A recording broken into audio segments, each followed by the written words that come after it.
1 month before the reveal of the new C7 Corvette at the North American International Auto Show. We previewed the next generation of this legendary marque at a studio just outside of Detroit. New cars come and go, but an all-new Corvette is something as rare as an ice cube in the desert. This is only the 7th time this hallowed beast has been made over since its debut as a concept in 1953. And from what I've seen so far, its pedigree has never been stronger. Let's take a walk around the new Corvette with AutoWeek's own Corvette expert, Dale Jewett. Well, Ken, they've been working on it for about 3.5 years, they say. And if you wanted to see where they got some inspiration from, there was a concept car about 5 years ago called Stingray. Right, I remember that. Actually ended up in the Transformers movies. Yeah. Once as a coupe and once as a convertible. So if you're a fan of the Transformers movies, My kids love it. you'll take a look at this car and see some inspiration, okay? Being a designer, I'm looking at all of the angles that I'm seeing here. It's not as smooth as the old Corvette was. The designers have taken a lot of effort to put in some sharp lines and some flat surfaces on the car to give it a really complex surface look that you have to kind of get close to the car to really see. There's a lot going on in the hood design of this new car. A lot of character lines, a lot of emotion. It's a car that looks fast just while it's standing still. You look along the other edge of the car, and normally with fenders, you know, it's very rounded, it's very gentle, or there's a real sharp break. They rounded the fender up, and then there's actually a flat ledge along the sides of the car that lead down into the headlamp unit. The headlights have definitely a new styling treatment for Corvette. So you're going to get high-intensity discharge headlamps, and this is standard on the base car. Along with, there's a row of LED lamps along the side, and then you have this cool little angled hockey stick bar in the headlamp that sort of uses indirect LED lighting to give it a very unique forward look. What I want is I want to pull up behind somebody and they go, what the hell is that behind me? That's definitely will happen. So does the vent really work on this car? It is an active vent. The actual goal is to have about 1/3 of the airflow coming from the car go over the top and send 2/3 of the airflow underneath. Okay. You know, you look at the shape of a Corvette and it's roughly the shape of an airplane wing. So if you don't do something like this, the problem is you get lift or vacuum on the top end of the hood, and it tends to want to bring the front of the car up. Well, if you let the air come up through this vent, it helps keep the nose stuck to the ground.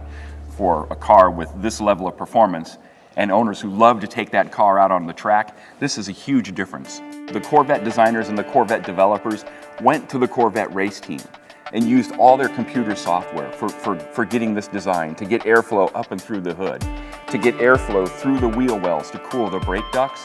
And when we get around to the back, you'll see they even use a technique from the race car to put air in through the back quarter panels, not only for the brakes, but they have coolers back there for the automatic transmission and the locking differential. This is a lot more slanted than it was on the previous vehicle. It's very angled, and again, it's an active air vent. The race team helped them design the look of this, and it helps bring more air out from underneath the hood of the car as well as through the brake ducts to keep the brakes cooler.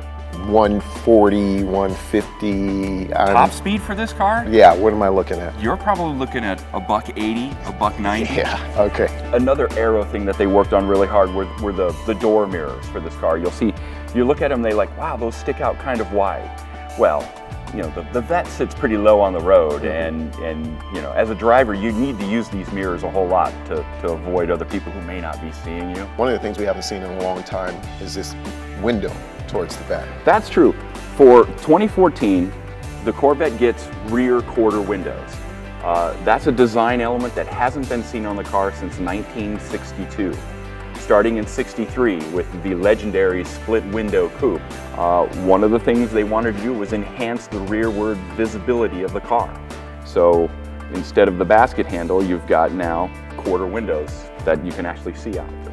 There's a big vent on either side of the car, right here, right behind the driver and right behind the passenger. Okay. It has a couple of important purposes.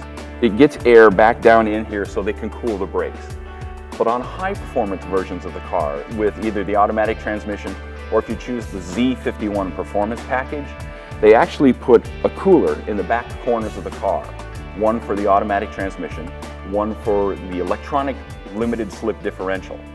So the air is now being ducted through there and it comes out by the taillights, but it helps keep those fluids cool. Okay. In the previous car, they would actually have to run a line from the radiator up front to the back of the car to keep those elements cool, and it contributed to more heat getting into the passenger compartment of the car. They changed the rake on the back of this a little bit too. I'm noticing there's a little bit of a difference going. Well, the glass in the hatch has gotten a lot smaller Okay. than what the car has been for the last couple of generations. The previous two generations of the Corvette had a humongous glass hatch that was very styled. To incorporate this quarter window, and I think to really give us a heritage look. I mean, the 63 car is really important in Corvette design history. They didn't want to recreate that car, but you've always been able to see some sort of element of that. I noticed the double bubble is still here on the roof. Well, that's a styling element that the Corvette has had for its removable roof panel, by the way. So if you want to get some open air motoring, that comes off. It adds character, it helps guide the air over the roof, and ostensibly, if you ever take the car out on the track and you have to put on a helmet, it provides you a little bit of extra headroom. It's worth noting that for the C7, the panel here is now made of lightweight carbon fiber material, just the same as the hood. The center section is left clear. They clear coat it so you can see the carbon fiber weave, which is what they've been doing on the current ZR1 Corvette.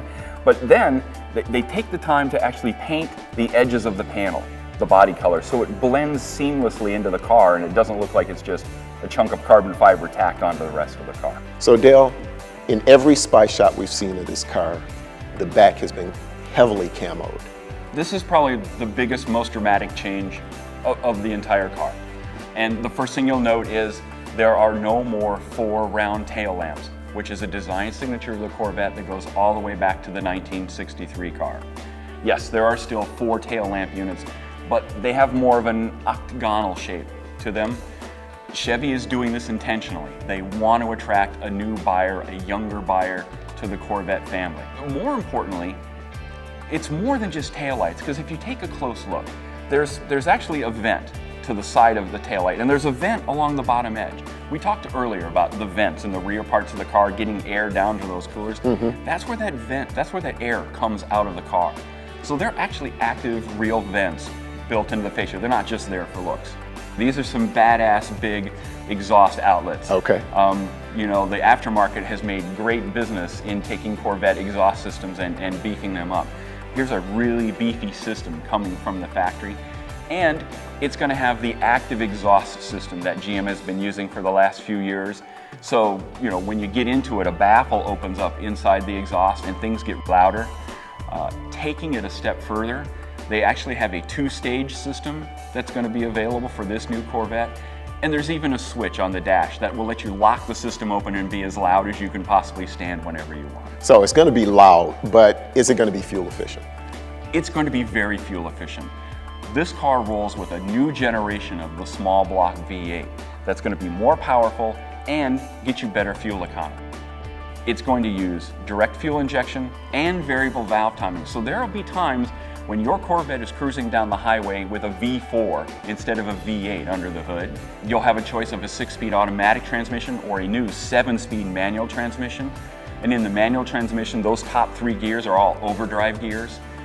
The current car is rated at about 26 miles per gallon when you're just cruising on the highway.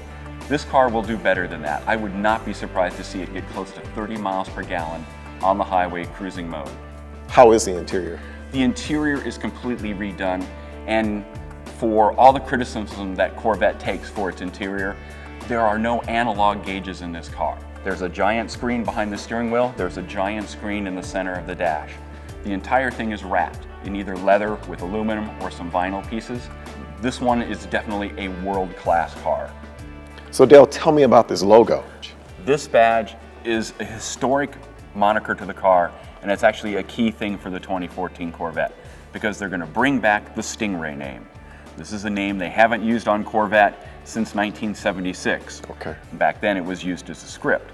And actually you talk with the GM design staff and there was a real debate about whether to call this car a Stingray or not. And Ed Welburn, who's the head of the GM design universe, said, "Only if you can prove to me that this car is a significant advance ahead in terms of technology, in terms of design, in terms of the complete package, would he let them use the Stingray name on the car. It's a signal of how much improved this car is over the previous generation. Is there anything you don't know about this car? You know, Ken, the only thing I really don't know about this car is the price. And Chevy hasn't said yet. But what they will say is if you can afford the current car, you'll be able to afford this one.